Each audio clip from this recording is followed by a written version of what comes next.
Olá, pessoal. Espero que todos vocês estejam bem.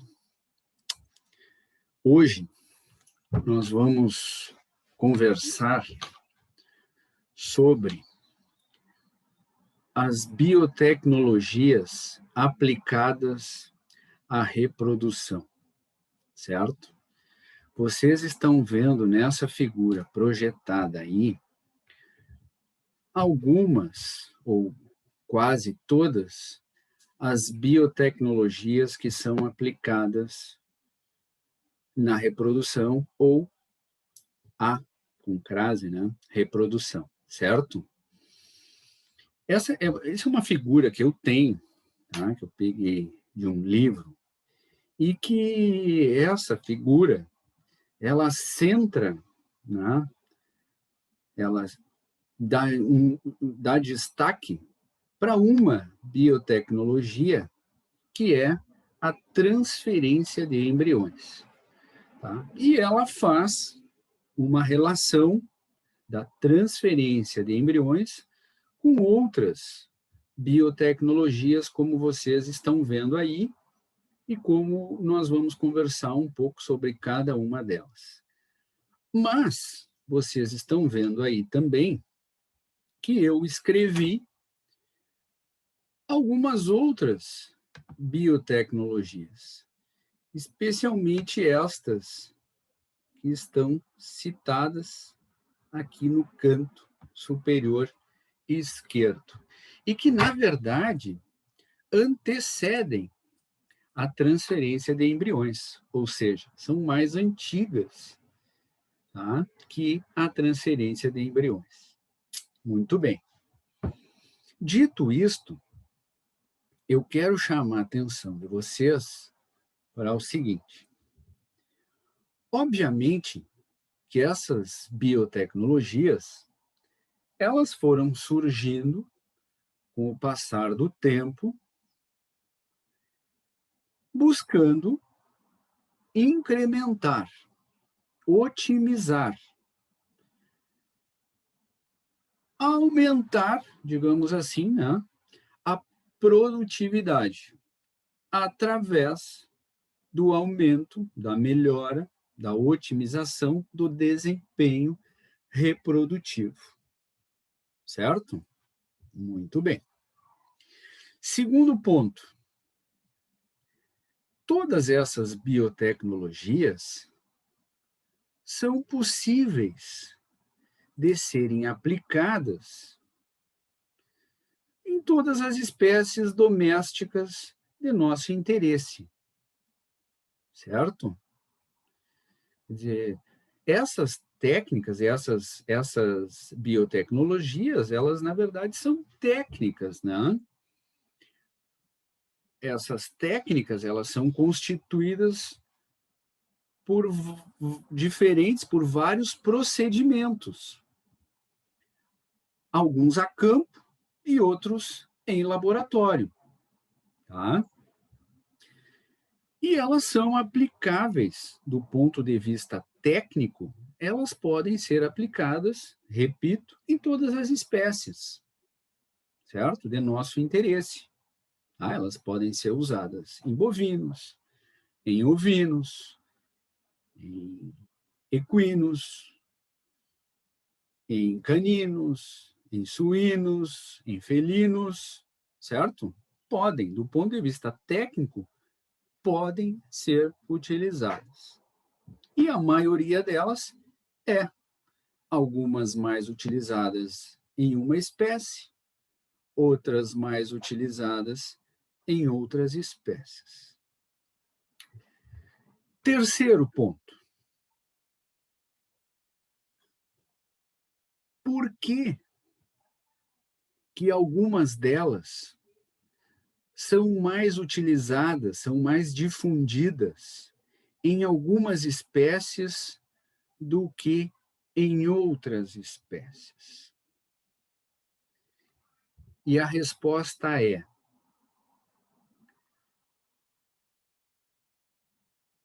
baseada em dois pontos. Primeiro, a questão fisiológica da espécie. E segundo, o manejo da espécie. Tá? A questão fisiológica, eu, obviamente, me refiro à questão, a características fisiológicas reprodutivas, digamos assim, certo? Vou dar um exemplo. E vou pegar como modelo de comparação o bovino, tá? No bovino, quase todas essas, ou todas essas biotecnologias que vocês estão vendo citadas aí, são utilizadas, largamente utilizadas. Por quê? Porque fisiologicamente o bovino tem algumas características, do ponto de vista reprodutivo, né, que, digamos assim, pedem a aplicação das biotecnologias. Não entendi, professor. Tu pode me dar exemplo dessas características? Sim. Por exemplo, o bovino é uma espécie monoovulatória, ou seja, normalmente ovula um único folículo a cada ciclo estral e, consequentemente, normalmente vai produzir um terneiro a cada gestação, certo? Isto, então, me faz pensar em utilizar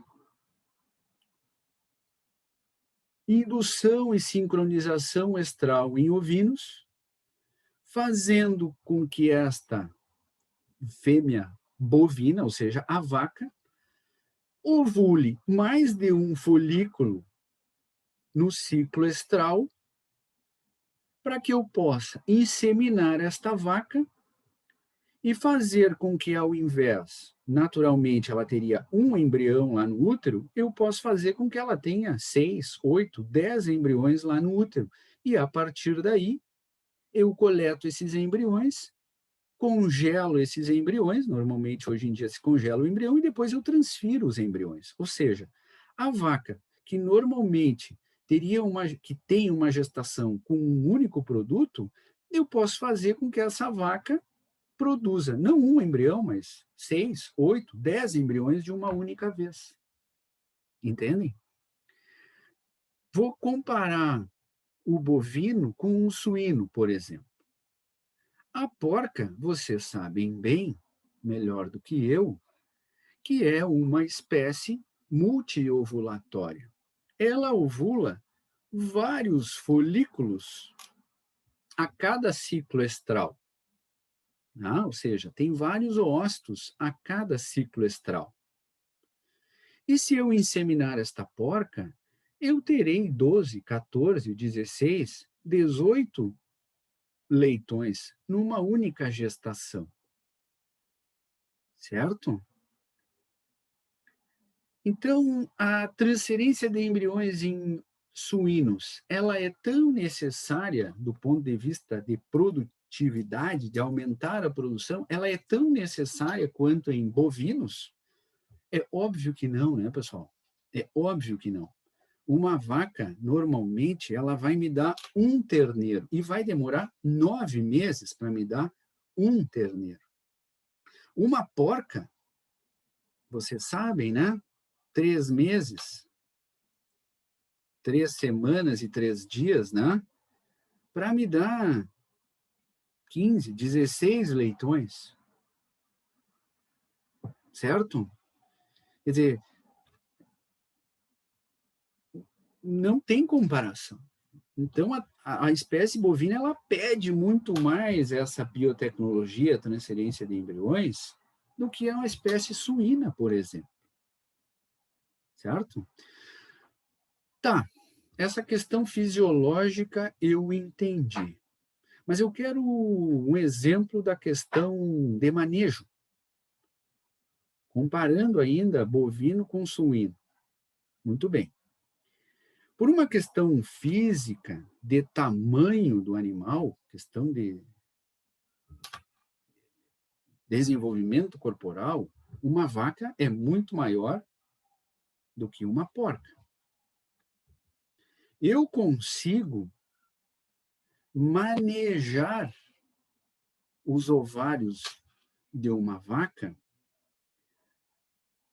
de uma maneira até fácil, depois de desenvolver a habilidade, tá? De manipular os ovários de uma vaca.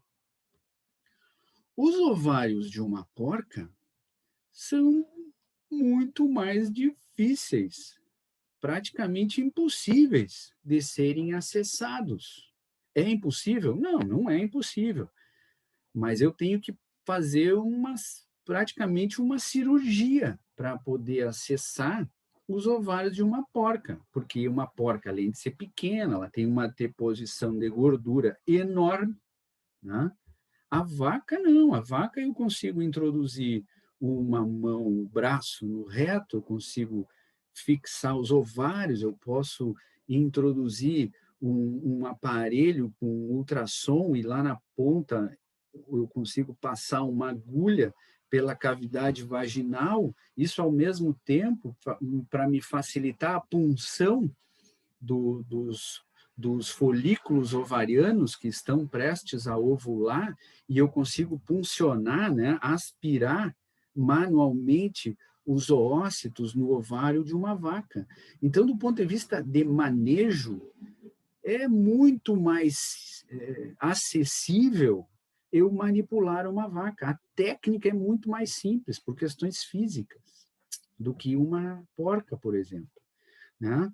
Então, já que eu não tenho a necessidade fisiológica de aspirar, eu não tenho a necessidade fisiológica na espécie suína, por exemplo, de fazer transferência de embriões, e a questão de manejo, e aí especificamente a questão física, me dificulta a técnica, por exemplo, de punção folicular transvaginal em suíno, eu acabo não adotando essas técnicas, porque a porca vai me dar naturalmente 15, 16 leitões, né, um pouco mais, um pouco menos, numa única gestação de pouco mais de 3 meses. Então, eu não adoto, mas a técnica pode ser adotada, mas ela não é adotada por outras questões. Então, o exemplo que eu estou dando e comparando a espécie bovina com a espécie suína, eu poderia citar outros exemplos entre bovino e equino, o bovino e o ovino, né? O bovino e o canino. Mas por que tu está sempre falando do bovino e comparando ela com outras espécies? Porque o bovino, repito, por questões reprodutivas fisiológicas, né, do ponto de vista de características fisiológicas da reprodução e também do manejo, eu posso fazer todas essas biotecnologias. E é por isso que na espécie bovina, essas biotecnologias, todas elas são muito mais utilizadas do que em outras espécies, certo? Tem um terceiro ponto. Qual é o primeiro, professor? Repito, a questão fisiológica, tá? De características fisiológicas ligadas à reprodução, especialmente da fêmea. Tá? Segundo, é a questão de manejo. Tá? Tem um terceiro ponto que é também considerado para eu adotar ou não, né, para eu decidir adotar ou não uma biotecnologia, que é a questão, evidentemente, a questão econômica. A questão econômica. Tá? E quando eu penso na questão econômica, eu posso pensar em 2 pontos. Tá? Então, eu divido a questão, o tópico econômico, em 2 subtópicos. O primeiro, vale a pena eu investir em biotecnologia, nessas biotecnologias ligadas à reprodução? Vai valer a pena economicamente vai valer a pena, ou seja, o investimento que eu vou fazer gerará retorno econômico, lá no final da história, eu terei, vamos simplificar, eu terei lucro adotando essas biotecnologias? Sim ou não? Esse é o primeiro ponto.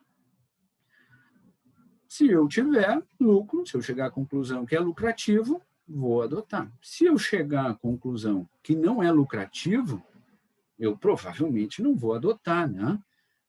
É uma questão óbvia. Segundo subtópico ligado ao econômico. A espécie tem interesse no desenvolvimento e na aplicação dessas biotecnologias? Me explico. A resposta é sim ou não? Me explico. Em relação a esse segundo subtópico ligado à reprodução. Espécie equina, exemplo clássico. Poderia ser também a espécie canina. Por que a espécie equina e a espécie canina, professor? Porque estas espécies, elas, além de serem espécies, digamos assim, que tenha o fator produção, elas têm também o fator companhia. Elas, especialmente a canina, né? Se não fui claro, vou me explicar mais uma vez. A espécie equina, pessoal, vocês sabem que todas, primeiro que na espécie equina existem diferenças entre as raças, né? Entre as associações de raças, para ser mais claro. Ou seja, existe a associação dos cavalos crioulos, de criadores de cavalos crioulos, de cavalos árabes, de cavalos quarto de milha, de cavalos manga larga, de cavalos puro sangue inglês, PSI, de cavalos Appaloosa, enfim, existem várias associações de criadores de cavalos. Ah, mas isso existem outras espécies também. Existem, mas essas associações de criadores de cavalos, elas têm muitas particularidades entre elas. Por que isso? Por exemplo, o PSI, né, que é o puro sangue inglês. A gente sabe, vocês já devem ter ouvido falar, e aí quando a gente pensa em PSI, a gente não pensa especialmente em Brasil, né, porque os grandes cavalos... primeiro que o PSI normalmente é um cavalo, não é um cavalo direcionado é um cavalo normalmente direcionado ao esporte, à competição. Tá? Então, esses cavalos, antes de mais nada, são vistos como atletas. Tá? Numa escala de valores infinitamente superiores ao que a gente está acostumado a ver aqui na nossa região, que é o mais comum, que é o cavalo crioulo. Né? Então, o cavalo crioulo também tem cavalo crioulo utilizado para tiro de laço, tem cavalo crioulo utilizado para provas funcionais, né? Por exemplo, o freio de ouro e outras. Tem o quarto de milha também, utilizado para competições, né? Até para corrida, né? Essas corridas de tiro curto, por isso o nome, né? Um quarto de milha, 400 metros.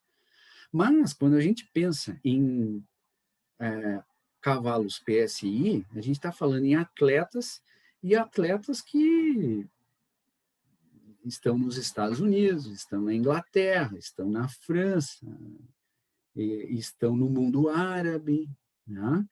E vocês sabem que tem cavalos aí que a gente nem sabe o valor, né? Valem milhões de dólares, né? Então, vem um sheik árabe lá, por exemplo, e paga aí, se ele resolver pagar 50 milhões de dólares ou 100 milhões de dólares para um cavalo, ele vai pagar, aí é troco, né, para eles.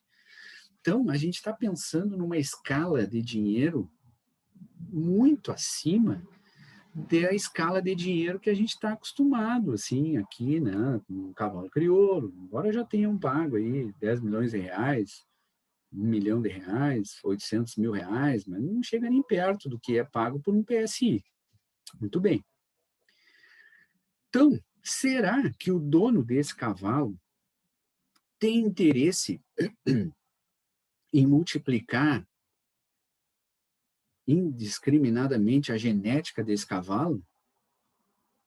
Talvez não, né? Talvez não. Por quê?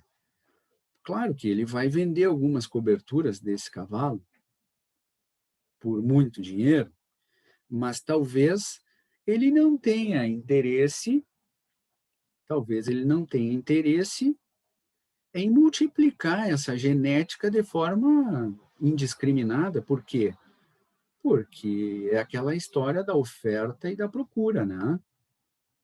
Se é um atleta de destaque, tem muita procura, por exemplo, por uma cobertura deste cavalo.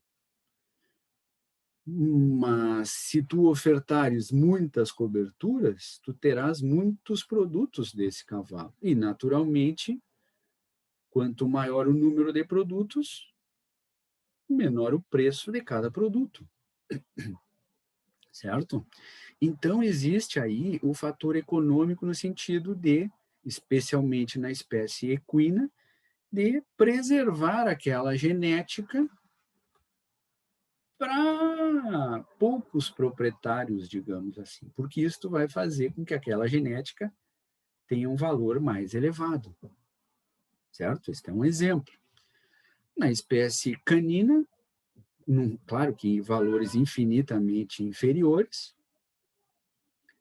a mesma coisa, né? Pode ter um cachorro, um border collie, por exemplo, né, que não quer disseminar aquela genética, um cachorro muito bom, é premiado, eu consigo vender cada produto por alguns milhares de reais, e se eu começar a oferecer cobertura para todo mundo que tem cadela border collie, daqui a pouco o valor do produto vai diminuir, porque tem muito produto. É mais ou menos a mesma linha de raciocínio, muito embora numa escala de valores muito inferior.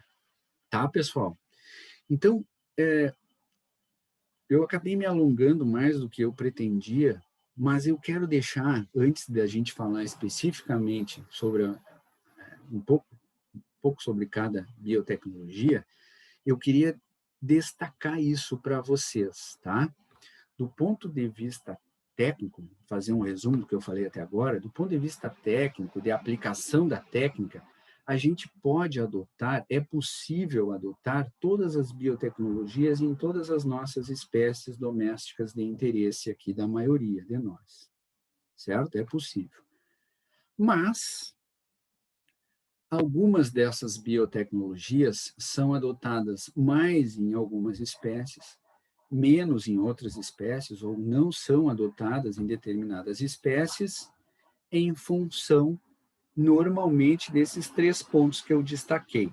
Quais são? Características fisiológicas ligadas à reprodução, características de manejo, que me dificultam muito a técnica e ela passa a não valer a pena, ou me dificultam muito a técnica e ela não é necessária, então eu não vou adotar ela. E terceiro, questão econômica. E a questão econômica eu dividi em 2 subtópicos, né? Custo-benefício e interesse do proprietário em adotar uma determinada biotecnologia e disseminar a genética e talvez perder valor de cada produto, ou não disponibilizar essa genética em grande número, portanto, não adotar essas biotecnologias ou adotar de forma mais restrita e fazer com que cada um dos seus produtos tenha um valor mais elevado, tá? Muito bem, então nessa primeira conversa sobre as biotecnologias, é isso que eu gostaria de destacar para vocês. Tá? É interessante que vocês saibam E é fundamental que vocês pensem já, né, que produção animal, na maior parte das vezes, e claro que dependendo da espécie é só isso, a gente tem que pensar no custo-benefício, porque o nosso objetivo é produzir e lucrar com essa produção. Isso é um negócio, certo? As exceções são aqueles animais de companhia, especialmente aí, obviamente, caninos e felinos, né? Certo? Nesses casos, o objetivo não é lucrar, ou normalmente, ou o principal objetivo não é a produção, não é o lucro, e aí então a gente pode adotar ou não adotar outras, digamos assim, alternativas, né? Porque o meu objetivo não é lucro, eu não viso lucro, tá? Certo? Muito bem. Para finalizar o nosso vídeo de hoje, eu quero repetir o que eu já falei naquele áudio que eu mandei para vocês na semana passada. Então, quem assistir esse vídeo até o final vai ver o que eu estou falando, né? Vai ouvir e ver o que eu estou falando. E isso é uma prova de que a pessoa ouviu, né? Até o fim. É o seguinte: este vídeo e os demais vídeos, talvez um ou dois mais, que eu vou enviar para vocês nas próximas semanas, não não serão objeto de avaliação, tá? A avaliação, as avaliações do semestre, elas já foram realizadas, vocês já realizaram no Moodle, né? É aquela que o prazo terminava domingo, certo? Então, os demais vídeos, este e mais um ou dois que eu enviar para vocês, eu vou enviar para que vocês tenham acesso a essas informações. Talvez alguém se interesse e resolva ir trocar uma ideia, ou resolva ir mais a fundo, pesquisar, estudar mais sobre essas biotecnologias, tá? Então eu vou, mas como eu, num semestre regular, presencial, eu trato dessas biotecnologias e eu mostro para vocês algumas coisas que infelizmente não vou poder mostrar esse semestre, né? Eu quero que vocês também tenham acesso ao mesmo material, pelo menos didático, que os outros alunos já tiveram quando cursaram a disciplina num semestre, digamos assim, normal, tá? Certo? É só por isso que eu vou continuar enviando vídeos para vocês. Mas, se alguém não quiser receber outros vídeos que eu vou mandar, é só me avisar ali no WhatsApp, pode ser no grupo, pode ser no privado. Ó, professor, tá só enchendo a minha caixa de e-mail, eu vou viajar, ou eu não estou tendo, não estou acessando meu e-mail e eu prefiro então que o senhor nem me mande. E eu não tenho problema, nem absolutamente nenhum problema. Eu vou tirar ali da lista, vou tirar o nome da lista de e-mails e aí a pessoa não vai mais receber os outros vídeos, tá certo? Então tá, pessoal. Era isso. Provavelmente eu vou mandar o próximo vídeo na próxima terça-feira, tá? Dentro do possível no horário da aula, como nós vínhamos fazendo. A questão da correção, eu tenho até o dia 18 para postar as notas de vocês no portal do aluno.